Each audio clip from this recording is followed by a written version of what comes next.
Thank you for having us, and we're going to tell our story. But in order to tell the story, it has to go back to the beginning.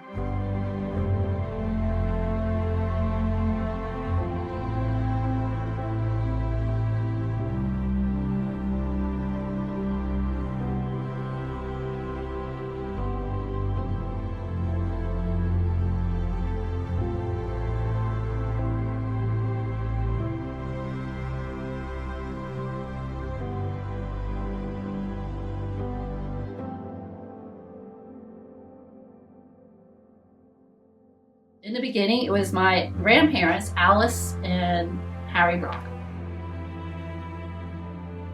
They purchased the farm in March 20th of 1943, and they bought it for $17,000. That was the beginning, and they had it as a dairy farm. And by then, they had 2 boys and a girl, and of course, my father was one of them.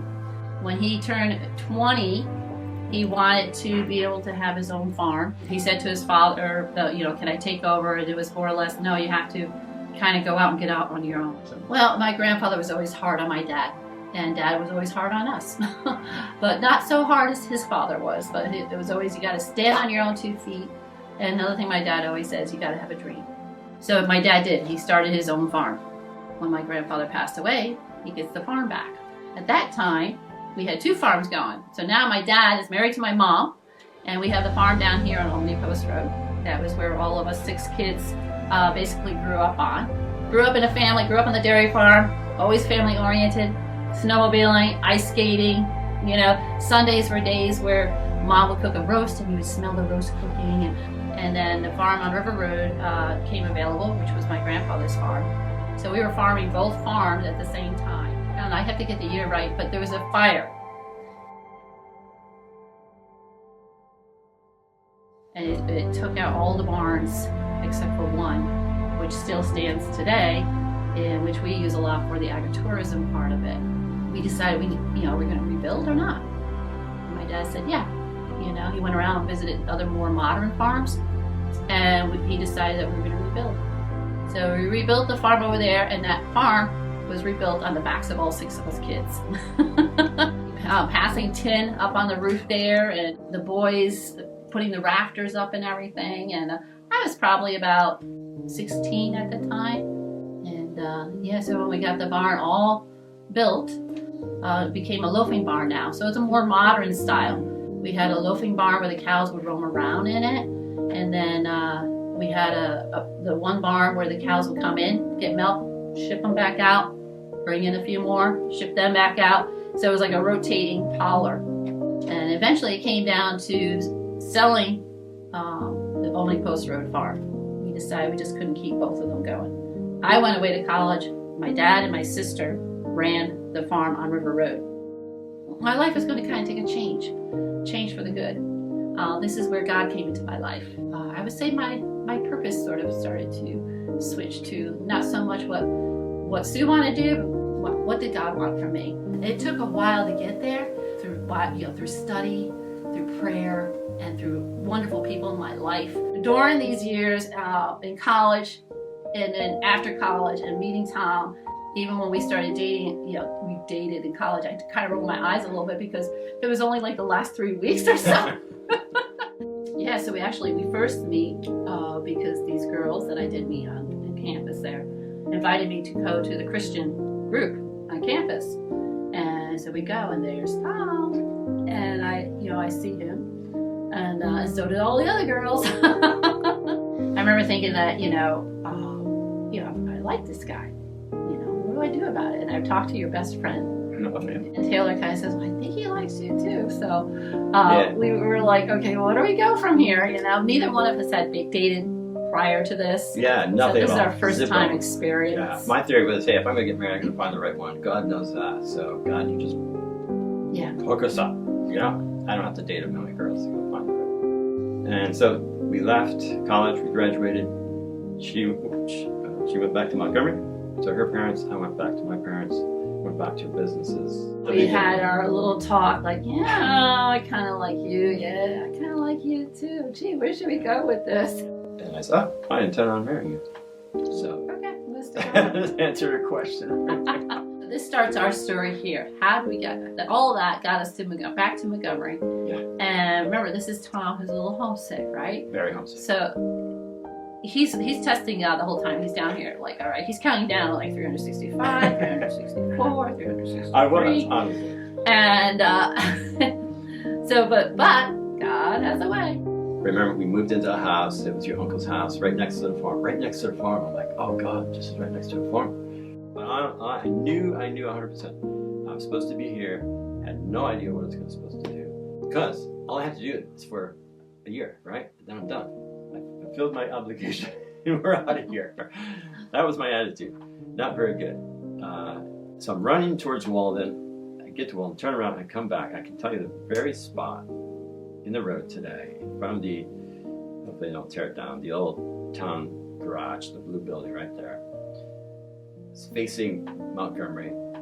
I'm standing there, and instantly God just like does heart surgery on me. Instantly God just like takes out the old heart, throws that out, puts a new heart, new vision right into me, and instantly I just start laughing. And I'm like, man, even the town garage, this rusty old blue building looks familiar, like I've been here my whole life, and that house over there, and this whole place, and the feelings. I'm like, where does this come from? I mean, all the homesick feelings are God. If God had done that,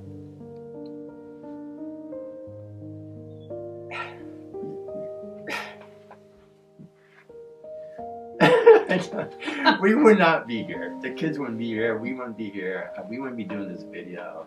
The whole 30 years would look completely different.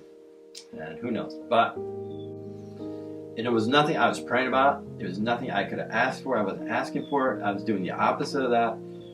Yet God's... And the Bible says God is more interested with your obedience than the sacrifices that you bring. So I could have been saying, oh God, look at all these things that I'm doing for you. Which at that point wasn't a lot. Other than, yes God, I'll move there. I don't know what it entails. I don't want to. But I'm moving. So out of that, I believe God just said, hey, you know what? You're faithful to obey me. I'm going to give back to you. And this is what I'm going to give you. It's not money. It's a new heart. And out of this new heart,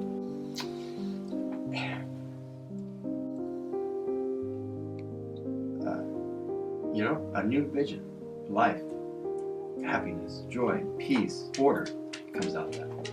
So then we started dreaming. And I think that's where, I mean, we could go into a lot of the details, but ultimately we landed on doing a greenhouse. Going to my parents and my dad saying, hey, we have this thought. Could we put up a greenhouse on your property here? And amazed by us, because that's not an easy one to say yes to, but he said, yeah, I think that's a good idea.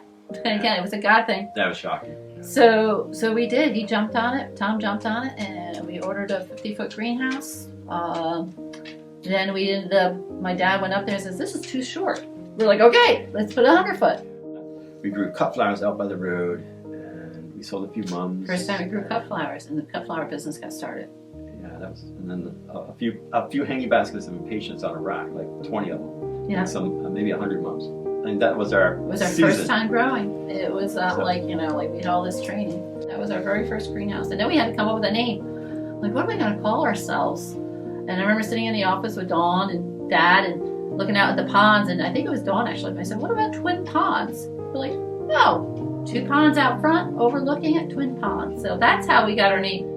Twin Ponds Greenhouse was birthed that spring. And with one greenhouse on the farm that we didn't have Facebook. We didn't advertise. I didn't know how people even heard about us. Everything was growing. Not only was the greenhouse growing, but our family was growing. And we started to have children, which is a whole God story you can read in the book. But we started, Matt was born, and first year we had our first greenhouse up, and then came Megan, and they started working right away as soon as they knew how to strong enough to carry a flat. So we were on the farm for 5 years. For 17 years, we just continued to grow the business, grow kids, and... My dad always wanted the farm to be a place where families can enjoy it. He loved showing off his farm. So that's part of why we want to do this also. not only just to keep it in the family, you know, we're very diverse in what we're doing. We got, you know, greenhouse growing, we have pumpkin pickings, we have corn maze, we have, you know, the sunflower patch. Yeah, it's just a great place that, you know, the farm has always kept the family together, and it's always been important to my dad, and my mom, and it's important to us. So all for that reason, if we can keep the family together. With all the track runs, cross-country meets, the weddings, other events, our part of the ag tourism, school groups, it's just thousands of people come up. For the last 31 years now, we really appreciate all the loyal customers that have started with us here on River Road, and then followed us to Albany Post Road, and now followed us back to River Road. And we look forward to seeing you guys again, make memories with us, grow your plants, and we love what we do, and we appreciate you.